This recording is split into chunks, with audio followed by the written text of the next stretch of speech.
I'm really glad I divorced you, you infertile woman. My ex-husband sneered as he looked down on me when we ran into each other while browsing the shopping district. 5 years ago, despite being married to me, my ex-husband got a mistress. And to make matters worse, he got her pregnant and kicked me out of our home. The anger and sadness from that time came rushing back. He had the same face as that day, when I cried in front of him and his mistress, hurt by their heartless words. The bitter memory of him mocking me. I glared at my ex-husband. As I remained silent and clenched my fists tightly, my ex-husband began to babble on, getting carried away. I'm super happy now. My daughter looks just like her mom and is so cute, and my wife is way prettier and more considerate than you. My ex-husband started bragging about his family, even though I hadn't asked. Honestly, I wasn't interested at all. In fact, I was completely disgusted. I didn't want to hear about it now. As I stayed silent, my ex-husband seemed to think I was frustrated. He gave me a condescending smile. Oh, sorry, I guess you wouldn't know the happiness of having your own child since you're infertile. Really pathetic. When my ex-husband said that, I couldn't hold back and finally spoke. It seems like you're misunderstanding something. My name is Chloe. My ex-husband, Sebastian, and I knew each other from college, where he was a senior and I was a freshman. We met in a futsal club I joined, somewhat reluctantly, because of a friend's influence. I'm not very good at sports, and I never got good at futsal either. I'm more comfortable staying in my room and drawing. But the club members were all kind, and I enjoyed participating despite my lack of skill. Sebastian always practiced with me. He would come to the club as a break from his job hunting, passing the ball with me and showing me tricks. Whenever we practiced on the side of the court, club members would inevitably gather around. Sebastian was handsome and kind, quite popular on campus. He was also one of the best players in the club. I'm sure he would rather be running around the court than hanging out with someone as clumsy as me. When I told him he didn't have to stay with me, he would flash a charming smile. I enjoy practicing with you because you're always so dedicated, Chloe. I quickly fell for Sebastian's kindness. Half a year after we met, Sebastian confessed his feelings to me. I love how hardworking you are, Chloe. I wondered why someone so popular would choose me, but I was happy he did. Even after Sebastian graduated, our relationship continued smoothly. When I entered my 3rd year of working, we got married. I was 25 and Sebastian was 28. Our married life was very happy. When I got married, I left the design company I had been working at and started working as a freelance designer. Sebastian, dinner's ready. Oh, it looks delicious. I'll just put the laundry here. Thanks. Since we both work, we share the household chores. We clean and do laundry whenever we notice it needs doing, and whoever finishes work first prepares dinner. That's how we support each other and live together. We often went out together on weekends. Today, the weather was great, so we brought a picnic to a big park. As we were having a relaxed conversation, we heard a child's cry from somewhere. Maybe a lost kid? I crouched down in front of the boy. What's wrong? I asked as gently as possible, staying at eye level with him. The boy answered through his sobs. I can't find my mom. I see. You got separated from your mom. Let's go look for her together. I put the boy on my shoulders and looked at Sebastian. Sebastian, can you watch our stuff? Sure. I'll call you if I see someone who looks like his mom. Thanks. After about 10 minutes, we found the boy's mother. When I got back to where we were, Sebastian was playing on his phone. Sorry to keep you waiting. Welcome back. I found his mom pretty quickly. She was looking for him too. That's good. Sebastian just nodded, not seeming very interested. I wondered if he wasn't worried, but I hesitated to point it out. Instead, I asked a neutral question while watching the kids playing energetically. Sebastian, do you like kids? Not sure. Oh, but my parents are always saying they want grandkids soon. So, Chloe, it's up to you. I thought it was something we should work on together, but I swallowed my words to not spoil the moment. We had our struggles. Even after a year of marriage, I still couldn't get pregnant. Despite asking friends and researching in books, none of the methods were working. And there was another big problem. Chloe, still no baby yet? I'm sorry. It was Sebastian's parents. Sometimes my in-laws visit our house, and every time they ask, "Are you still not pregnant?" Please, Chloe. We want to see our grandchild soon. Hey, don't put too much pressure on her. We're thinking about a lot of things too. When my father-in-law echoed my mother-in-law's sentiments, Sebastian responded with a bitter face. This made my mother-in-law annoyed, and she retorted. What do you mean by pressure? We're concerned too, you know. Chloe, I brought something good today. Oh, thank you, as always. What she took out of her bag were foods and items that supposedly help with fertility, things you'd find recommended on the internet. While I appreciated the kindness, honestly, it just added to the pressure. My in-laws weren't bad people. They always cared for me, especially since my own parents lived far away. From the beginning of our marriage, they often said it was their dream to hold their grandchild. At first, I would smile and agree, saying, yes, that's true, and I was genuinely looking forward to having children with Sebastian. But as time passed and I still wasn't getting pregnant, their attitudes slowly changed. Their hopeful looking forward to grandchildren turned into why isn't it happening yet? Since Sebastian is an only child, all their expectations fell on him. After my in-laws left, both Sebastian and I were always exhausted. Sebastian looked at the items his mother had left with a frustrated expression and said, Chloe, can't you handle this better? What do you mean? My parents. They bring this stuff every time. Can't you politely refuse or something? Well, they're doing it out of kindness, so it's hard to just turn them down. While both in-laws eagerly awaited a grandchild, my mother-in-law was particularly anxious about my pregnancy. Her enthusiasm sometimes felt overwhelming. She constantly called me with new fertility information she'd picked up from somewhere. If I couldn't answer because of work, she'd call Sebastian instead. Then maybe you could gently tell her yourself? Then I'd just get more snarky comments. Do it yourself. But despite what Sebastian said, completely cutting off contact wasn't the right thing to do. I didn't want to ruin our relationship with his parents. I felt the pressure, but it would be reassuring if my husband were more supportive. My feelings remained unresolved. Recently, Sebastian had been showing his stress more openly. Even though his mother had been told not to pressure us, she still contacted us. The fact that I didn't ignore her calls seemed to annoy Sebastian as well. Moreover, she constantly updated us on how his high school classmates already had 2 kids, or how a friend from her yoga class just had a grandchild. And she always ended with, "So, when are you two having one?" With his busy work schedule, Sebastian often came home looking stressed.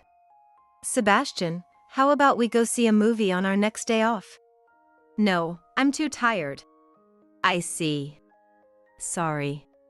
It often feels difficult to start a conversation with him these days. We talk less than we did when we first got married, and the atmosphere has become tense more frequently. But I believe everything will change if we have a child. Sebastian will be happy. So will my in-laws. Most importantly, I want to build a warm and happy family with Sebastian and our future child. I talked with Sebastian and decided to start infertility treatment. The first step was to get tested at the hospital. There are limits to what we can learn on our own, so I thought we'd do our best based on the results. Since Sebastian had work, I went to get the test results by myself. I got the results and waited for Sebastian to come home. How were the tests? Here are the results. I pointed to the section on the paper from the hospital. Sebastian looked at where I pointed and frowned. Actually, they said it's hard to conceive with the condition. So, it's your fault we couldn't have kids? What? I didn't understand what he was saying. He threw the folded test results at me. So all the snide comments from my mom were because of you? Did you read the whole thing, Sebastian? Shut up. I don't want to hear it. I'm not eating dinner tonight. Wait, hold on. Even though he had just come home, Sebastian left the house. From that day on, Sebastian started treating me harshly. Hey, Sebastian. Can we talk about the test results and our plan for infertility treatment? I'm tired of hearing about your infertility. That's not it. Every time I tried to explain, he'd interrupt and lock himself in his room. Sometimes he pretended not to hear me at all. Around that time, he started going out drinking with his coworkers without notifying me. He used to always let me know, even for last-minute plans. He'd be out from morning till night on weekends, too. As a result, I ended up doing most of the household chores we used to share. With Sebastian behaving like this, I gradually lost the motivation to have serious conversations with him. After being interrupted and ignored repeatedly, I started to give up, thinking he wouldn't listen anyway. Half a year passed with barely any conversation between us. One day, Chloe, I need to talk to you about something important. Since it was rare for Sebastian to say something like that, I adjusted my work schedule to accommodate him. However, Sebastian didn't start talking right away. What's this important thing you need to talk about? Just wait a bit. Then, the doorbell rang.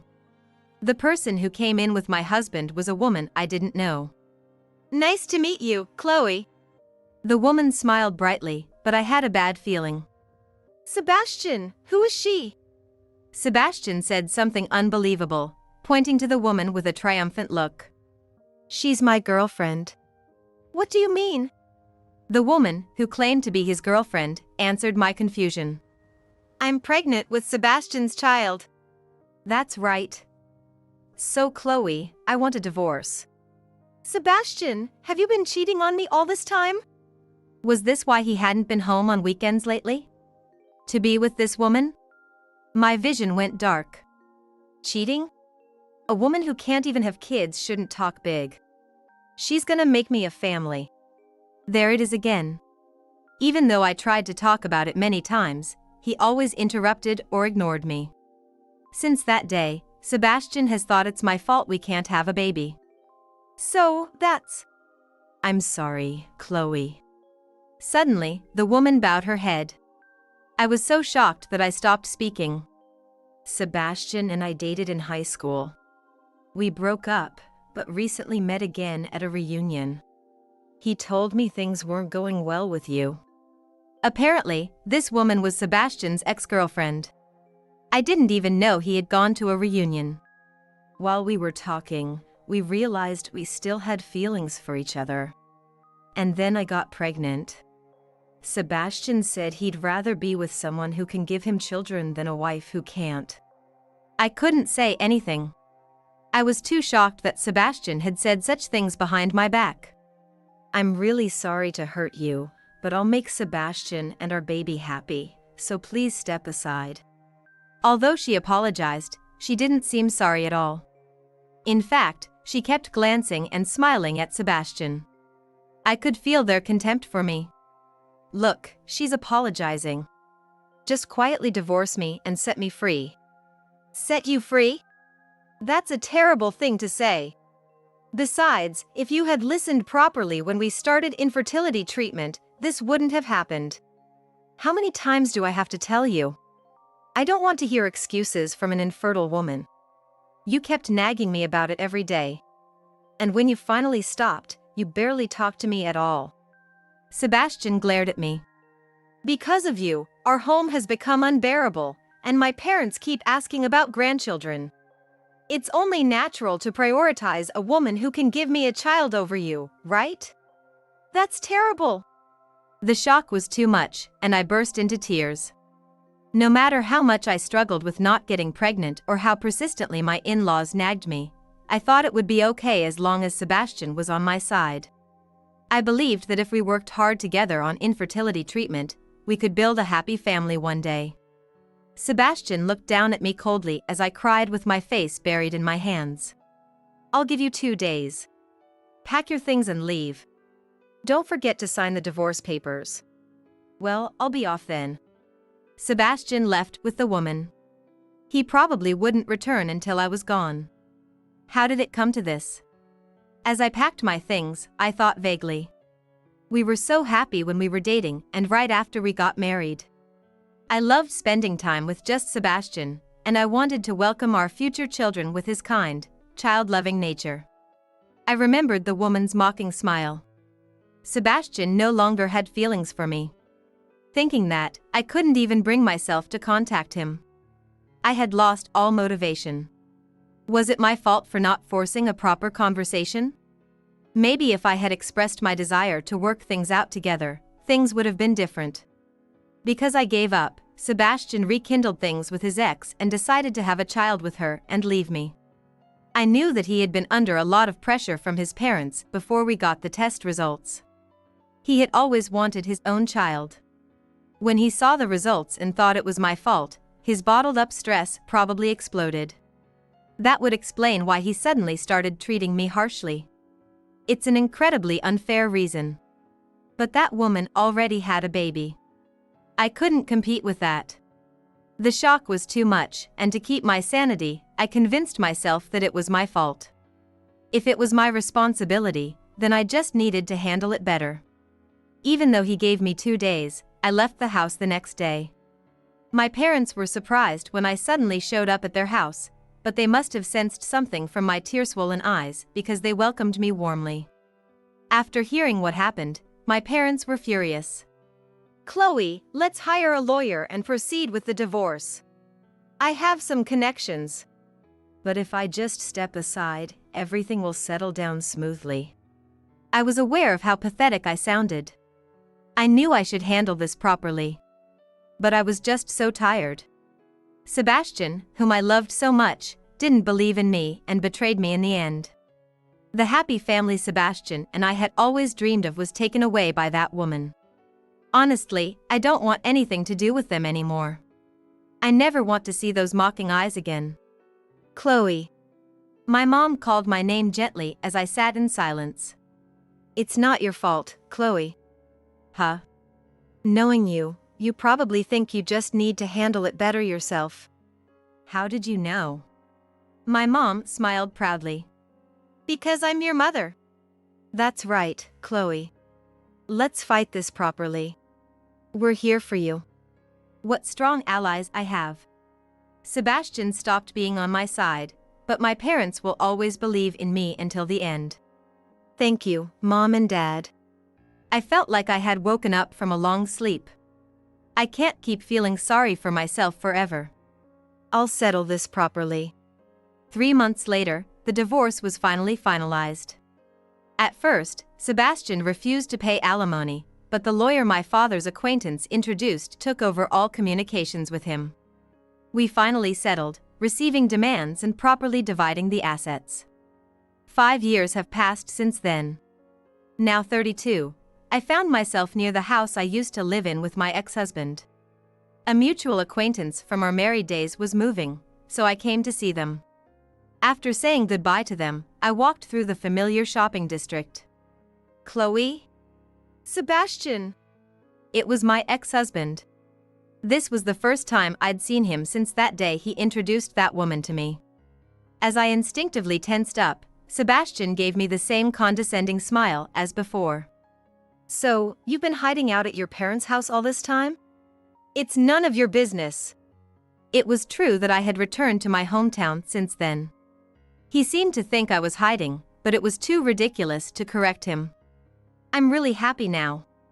My daughter is in kindergarten, and she's cute like her mom. Sebastian started bragging, even though I hadn't asked.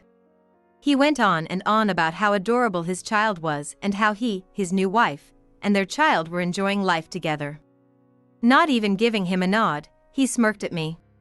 Oh, you wouldn't understand. After all, you're an infertile woman. Divorcing you was the right choice. I couldn't keep silent any longer and opened my mouth to speak. Infertility? Who are you talking about? Huh? I've been asking who you're referring to as infertile. Who? My ex-husband looked blankly at me, staring as if trying to bore a hole through me. Then he suddenly burst out laughing loudly. Did I say something funny? I asked, aware of the people around us, while Sebastian kept laughing. Everything you say is funny. Have you been hiding away so long that you're making things up now? Don't be ridiculous. You're the ridiculous one. You're the infertile one, that's why I divorced you. You really don't understand anything, do you? My sighing words made him glare at me sharply. You're the one who doesn't get it. You're infertile, you let me and my parents down. I married someone who can give me a family. That's all there is to it. You're the one who betrayed me. You wouldn't even listen to me and went and found a mistress. You can't even imagine how hurt and sad I was. Ha, that's just the whining of a loser. Seeing you now just makes me feel sorry for you. An infertile woman is worthless to me. You really don't get it, do you? I was amazed at how little he understood reality. By now, you'd think he would realize he might be misunderstanding something. But Sebastian kept mocking me, stuck on the idea that I was infertile. His ignorance was so laughable that I couldn't help but chuckle. What? His face grew even more contorted with anger. What are you laughing at? Are you mocking me? Not at all. I'm just stating the facts. Facts? How many times do I have to tell you? The only fact is that you're infertile. He shouted as if to make sure everyone around could hear. At that moment, I heard a voice. Chloe? What's going on? I turned around to see a tall man standing there. He was holding a small child and came to stand beside me. When the child saw me, he reached out with a big smile. Mommy! Mommy! My ex-husband stood with his mouth agape. I took my son, Noah, from my husband's arms. Hey, whose kid is that? A relative's? He's my son. He just turned 3. What? No! Yes, my biological son.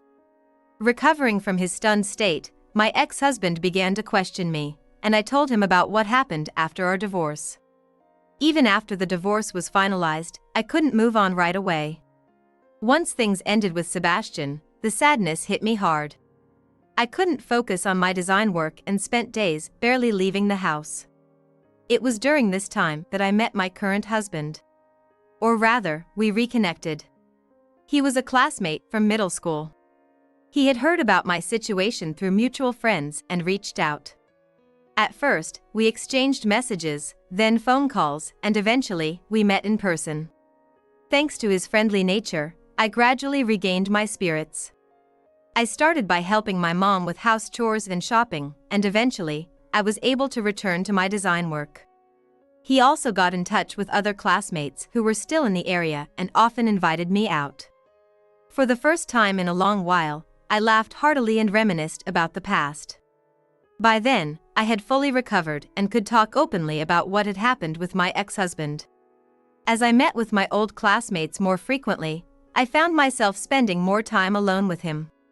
When he heard about what happened between me and Sebastian, he was angrier than I was.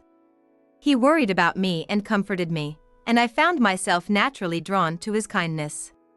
A year after our reunion, we got married, and the following year, Noah was born. Listening to my story, my ex-husband looked at me and my current husband in disbelief. But you were infertile. We got the tests done, and they confirmed it. No, that was about you. I tried to convey the truth as calmly as possible. My ex-husband's eyes widened in shock. What do you mean? Exactly what I said. The one who had difficulty conceiving wasn't me, it was you. It was clearly written on the test results.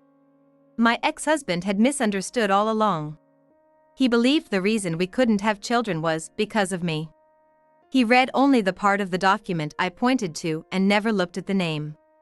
Convinced that I was the one with fertility issues, he never rechecked the test results or listened to me, and continued to blame me. He accused me of being the reason his parents made snide remarks, and of not allowing him to fulfill his dream of having children. You never told me any of this. I tried to. I shouted back at my ex-husband, who was yelling at me. I tried to tell you many times. But every time, you wouldn't listen. But there were months before we divorced. There were plenty of chances to talk. True, but after being interrupted and ignored so many times, don't you think it's natural to lose the will to talk? But still. My ex-husband still seemed unconvinced. Then you could have told my parents or found some other way. I thought about that too. But I didn't think it was right to discuss your private matters with your parents without your permission. Besides, I wasn't sure if they'd believe me. If my ex-in-laws believed my explanation, it would put even more pressure on my ex-husband. But if they didn't believe me, their hostility towards me would only grow. Either way, I didn't have the courage to say anything. Don't be ridiculous. Because you didn't say anything, I ended up paying you for the damage. My ex-husband stepped towards me, but my current husband quickly stepped in to shield me. Please don't touch my family. Damn it. Blocked by my tall husband, my ex-husband looked frustrated. My husband, with a solid build, stood towering over him, causing my ex-husband to shrink back. You were angry because Chloe didn't talk, but that's not the real issue, is it? Though speaking politely, my husband was clearly furious. He's usually gentle, but in situations like this, his presence is formidable. The real issue is that you misunderstood Chloe because you didn't listen to her and then you betrayed her. Isn't that right? That's... Turning away from my ex-husband, my husband faced me and Noah. Chloe, let's go. It's time to head home. Yes. As I walked past my ex-husband, holding Noah, a thought crossed my mind. Hey, are you sure that the child she had is really yours? What? In truth, it's probably better if he doesn't know. But I wanted to say this one last thing. The one with fertility issues was you, right? So, how likely is it that your current wife got pregnant right at that time? Are you suggesting she was with another man? I'm just talking about possibilities. And another thing you seem to misunderstand, being told you have fertility issues doesn't mean you can't have children at all. So, it's possible that your daughter is indeed your biological child. My ex-husband, not really listening to my attempt to be somewhat considerate, kept muttering, "No way, that can't be." But there was nothing more I had to say. Goodbye. Leaving my pale-faced ex-husband behind, I left with my precious family. I heard the rest of the story from a friend from my college days. We were close in the futsal club, where there were few girls. She was 2 years below my ex-husband and worked at the same company. I was surprised when they called suddenly, saying they had something to report about my ex-husband. I thought you might not want to hear this, but I wanted to tell you before he tried to contact you. She seemed worried about me. And I was a little curious, so I decided to listen. After meeting me, he apparently confronted his wife, asking if their daughter was really his. She insisted, of course she was. However, her attempts to cover it up were blatantly obvious. My ex-husband then told his parents, and they confronted her together. Stop being so persistent. Of course, she's your child. Then let's do a DNA test to confirm it. That's not necessary. But my ex-husband's parents didn't accept her refusal. If you're so adamant, it must be someone else's child, right? Tell us the truth. Fine. Whatever. Pressured by my ex-in-laws, she finally agreed to a DNA test. As expected, the results showed that the child was not biologically related to my ex-husband. In a fit of rage, my ex-husband's wife confessed everything. At that time, she had been seeing another man. Both she and the other man were freelancers with no steady jobs. Marriage and raising a child seemed like a distant dream. Then, at the reunion, she reconnected with her ex, Sebastian. For a while, she continued seeing both men, but eventually got pregnant. Knowing the child wasn't Sebastian's, she hid the truth and married him, breaking things off with the other man. Naturally, once my ex-husband found out the truth, he filed for divorce. He claimed demand and refused to pay child support since the child wasn't his. However, she didn't accept this. She argued that he had a responsibility to pay child support since they had been raising the child together. She was furious and demanded payment. Despite her arguments, the DNA test was the decisive factor, and the messy court battle concluded. My ex-husband managed to finalize the divorce and kicked her out of the house. After the divorce, she became a single mother. Having floated through life without a steady job, she finally found employment at a low-paying, exploitative company. She worked desperately, being scolded by her younger manager. The man she was dating alongside my ex-husband was arrested for shoplifting. Unable to bear the extreme poverty, he resorted to theft. With no support or child support from the biological father, she turned to her parents for help. Though they had cut ties with her due to her repeated relationship troubles and reliance on their money. They agreed to look after their granddaughter while she worked, but offered no financial aid. Now, she couldn't afford to quit her job, as her daughter was about to start school. But the story didn't end there.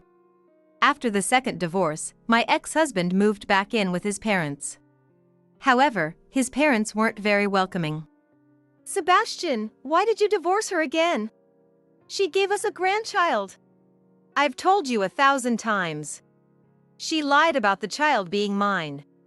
We had no choice but to divorce. We were so happy to finally have a grandchild. We've been living together for years, she's practically your own child. While his mother lamented, his father was already eager to find him a new partner. All right, I'll find you a good woman this time. Someone who can give you a real child. Yeah, there's no point dwelling on the past. Let's move on quickly. Feeling completely abandoned by his parents, who were more focused on finding him a new wife, Sebastian reached his limit. It's me. What? I'm the reason we can't have kids. Sebastian, desperate and frustrated, confessed everything. From there, the situation exploded into a massive argument. Why didn't you say anything until now? I didn't know until recently myself. What about our dream of having a grandchild? That will never come true now. Shut up! I'm tired of your pressure. I've had enough. Ignoring his own fault of not listening, Sebastian blamed everything on his parents. But they weren't about to take it quietly. Every time someone bragged about their grandkids, it killed us. You have no idea how we felt. We don't care if there's no blood relation. Apologize to your wife and child and live with them. Get real! The shouting match was so loud that the neighbors called the police multiple times. And what happened to him after that? His parents kicked him out. They disowned him for not being able to have children. He was stubborn, though, and said he wanted to cut ties with them. It seemed that Sebastian's parents had also become outcasts in their neighborhood. They couldn't afford to move, so they lived quietly, trying to avoid attention. I did think it was extreme of them to go so far for a grandchild, but they had an intense obsession with the idea of having one. Watching their friends and acquaintances become grandparents must have made them increasingly envious. Wow, you sure know a lot about this, don't you? I found it surprising that a colleague would know such detailed information about what happened to Sebastian. My friend laughed and explained my curiosity. Sebastian told us everything during a drinking session by himself. After my ex-husband's second divorce and cutting ties with his parents, his work ethic and lifestyle visibly deteriorated. He gained weight from eating out all the time and sometimes wore the same dress shirt to work for 3 days straight. He had to do all the housework alone, along with his job. And it was clear to everyone that he was overwhelmed. His colleagues, worried about his declining state, invited him out for drinks to cheer him up. That's when he spilled everything about his wife, the fights with his parents, and even drunkenly revealed the reasons for your divorce, Chloe. I see. His colleagues, who had been concerned about him, were shocked by the truth and pulled away from him. Unable to bear the judgmental stares from his peers, my ex-husband eventually quit his job. Now, he's juggling part-time jobs while job hunting, living in extreme poverty. I feel a bit sorry, knowing the cool Sebastian from college, but I'm glad to see you're happy, Chloe. Thank you. I think I should tell my husband about all this. That's a good idea. And remember, drink responsibly. Absolutely. We ended the call with a plan to gather with old club members soon. My ex-husband wouldn't be there, of course. Like my friend said, I couldn't help but feel something about my ex-husband's fate. Those happy times were real, after all. But now, I have a precious family. And something important to share. When my husband got home and was playing with our son, I told them I had something to say. With a serious face, he listened as I made my announcement. I'm pregnant. Really? Yes, I went to the doctor today. My husband was stunned for a moment, then he lifted our son and cheered. Wow! Chloe, thank you! He hugged both me and our son, his joy exaggerated and infectious. Noah, you're going to have a little brother or sister. Brother? Sister? Noah didn't quite understand his excited dad's words but smiled, seeing how happy we were. Right now, I am very happy.